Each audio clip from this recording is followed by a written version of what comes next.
Halo teman-teman semua, selamat datang kembali di channel Forex Sarjana.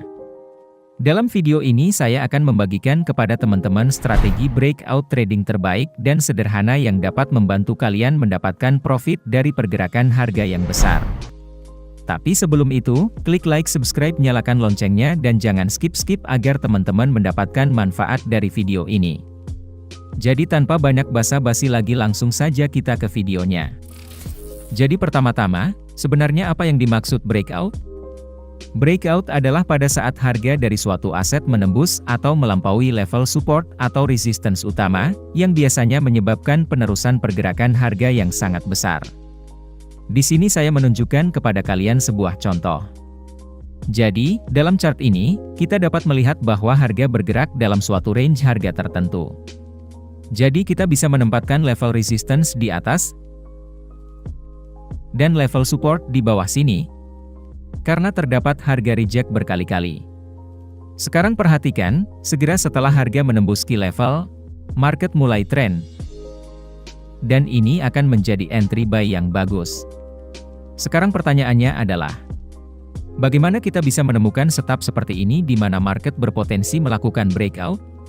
Nah, cara sederhana untuk melakukannya adalah dengan mencari breakout pattern. Saya yakin sebagian besar dari kalian pernah mengetahui pola-pola ini sebelumnya, seperti rectangle, pendant, wedge, triangle, dan segala macam pola. Sekarang, kesalahan umum yang dilakukan trader ketika melihat list pola ini adalah, mereka menunggu market untuk membuat pergerakan yang sama persis dengan gambar pattern. Misalnya teman-teman mencari pola wedge dan kalian mencoba menemukan candle yang bergerak sama persis seperti ini.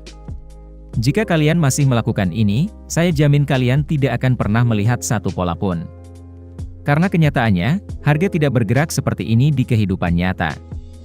Jadi yang harus kalian fokuskan adalah menemukan key level.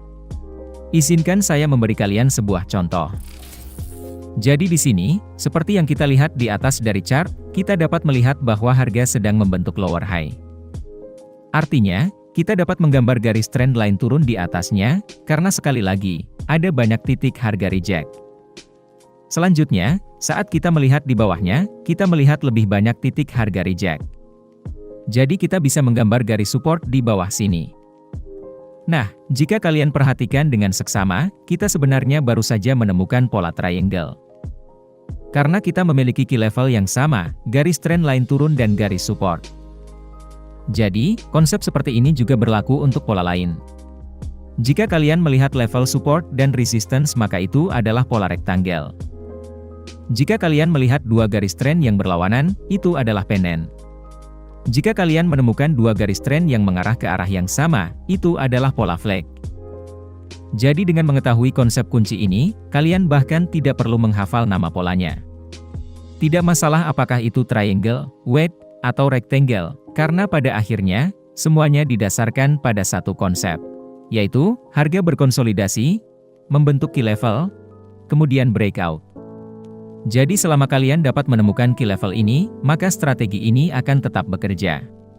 Sekarang, setelah kalian mengidentifikasi pola konsolidasi, langkah selanjutnya adalah memprediksi kemana arah breakout akan terjadi.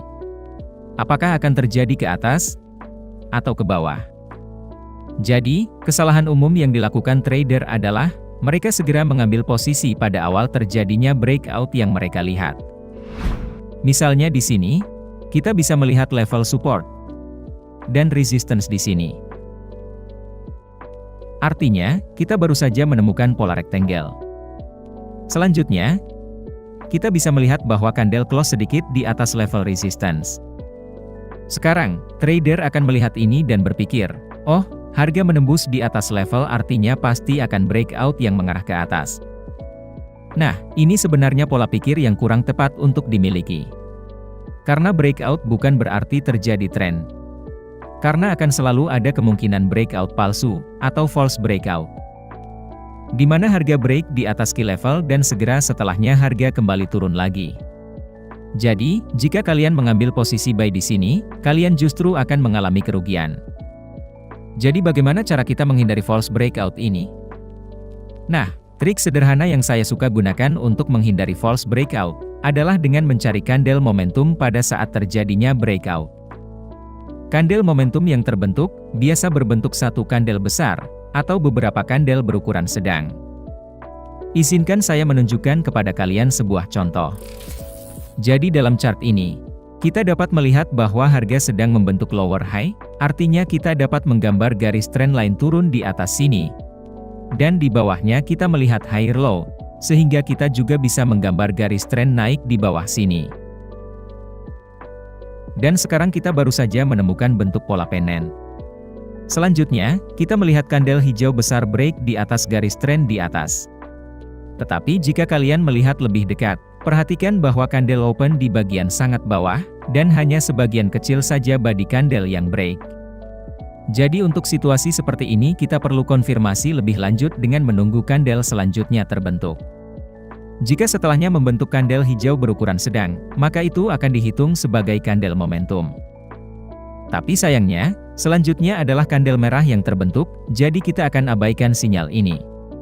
Selanjutnya, kita bisa melihat kandel hijau besar yang break.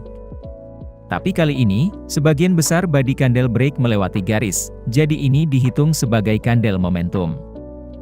Sekarang, ada 3 skenario yang bisa terjadi setelah kandel momentum ini terbentuk. Pertama, harga terus melanjutkan tren naik. Kedua, harga melakukan pullback menuju key level sebelum melanjutkan kenaikan. Dan ketiga, harga berbalik arah ke bawah, dan ini dianggap sebagai false breakout. Lalu apa yang harus kita lakukan? Haruskah kita menunggu harga melakukan pullback sebelum entry? Atau haruskah kita masuk sekarang saja? Baik, secara pribadi, daripada mencoba memprediksi apa yang akan terjadi selanjutnya, yang biasa saya lakukan adalah memposisikan diri saya, sehingga apapun yang terjadi, saya akan selalu memiliki lebih banyak keunggulan. Jadi yang akan saya lakukan adalah, saya akan entry posisi buy pada penutupan kandel momentum, dan menetapkan stop loss saya sedikit di bawah key level. Jadi, dengan melakukan ini saya masih mendapat manfaat dalam setiap skenario. Jika skenario pertama terjadi, dan harga terus naik, maka saya akan berakhir profit. Jika skenario kedua terjadi, di mana harga melakukan pullback kembali ke key level sebelum melanjutkan ke atas, stop loss saya tidak akan kena, dan saya akan tetap profit. Dan jika skenario ketiga terjadi, di mana sayangnya jika ini adalah false breakout, stop loss saya akan kena, dan itu akan mencegah saya kehilangan lebih banyak uang dari yang saya resikokan. Karena ingat, ini bukan strategi Holy Grail. Stop loss akan selalu ada, dan sekali lagi, Holy Grail itu hanyalah omong kosong. Nah, setelah entry posisi buy dan mengatur stop loss kalian, langkah selanjutnya adalah menentukan target profit kalian. Jadi pertama-tama kalian perlu mengingat bahwa dalam setup breakout, harga cenderung akan mengalami tren yang sangat besar. Jadi jika kita menggunakan target profit fix, katakanlah 1,5 kali stop loss kalian, maka artinya kita membatasi potensi dari kenaikan uptrend. Jadi, untuk memastikan bahwa kita mendapat keuntungan jika harga membuat pergerakan besar, yang akan saya lakukan adalah menggunakan apa yang disebut sistem take profit 2 step. Dan inilah cara kerjanya. Jadi, langkah pertama adalah, kalian akan menetapkan target profit fix sebesar 1,5 kali stop loss kalian. Selanjutnya, jika harga mencapai target take profit pertama, daripada menutup semua posisi kalian, kalian hanya akan menutup setengahnya. Kemudian kalian akan memindahkan stop loss kalian ke titik entry atau titik break even. Jadi sekarang, kalian masih memiliki sisa setengah dari posisi kalian terbuka, dengan stop loss baru. Sekarang, beralih ke step kedua dari sistem take profit 2 step ini. Jadi untuk langkah selanjutnya, kalian akan menerapkan apa yang disebut indikator chandelier stop. Masuk ke kolom pencarian indikator lalu ketikkan chandelier stop. Selanjutnya, masuk ke pengaturan dan ubah nilai ATR menjadi 2. Jadi, sekarang yang perlu kalian lakukan adalah membiarkan sisa setengah dari trade kalian berjalan. Sampai indikator chandelier stop berubah warna. Setelah ini terjadi, kalian akan close posisi yang tersisa dan take profit. Perhatikan, bahwa dengan melakukan ini kita bisa mendapatkan keuntungan ketika harga melakukan pergerakan besar, karena setengah dari posisi kita masih terbuka. Jika kita menutup semua posisi kita pada target profit pertama, kita akan kehilangan potensi kenaikan ini. Dan dalam contoh ini, Kita juga bisa melihat bahwa harga langsung naik, tanpa melakukan pullback. Inilah mengapa saya lebih memilih untuk langsung entry posisi, karena seringkali breakout terjadi tanpa melakukan pullback. Jadi ini pendapat saya pribadi. Jika kalian selalu menunggu pullback terjadi sebelum entry posisi, kemungkinan besar kalian akan melewatkan banyak potensi profit. Dan sekarang, mari kita lihat secara lengkap strategi ini, saat diaplikasikan nantinya ke market. Dalam chart ini, kita dapat melihat bahwa harga sedang membentuk lower high yang berarti kita dapat menggambar garis tren turun di atasnya. Dan saat kita melihat ke bawah, kita juga bisa melihat level support, karena adanya beberapa titik harga reject. Jadi kita baru saja membentuk pola triangle. Selanjutnya, kandel hijau berukuran sedang baru saja menembus di atas key level, namun kandel ini masih terlalu kecil untuk menjadi kandel momentum.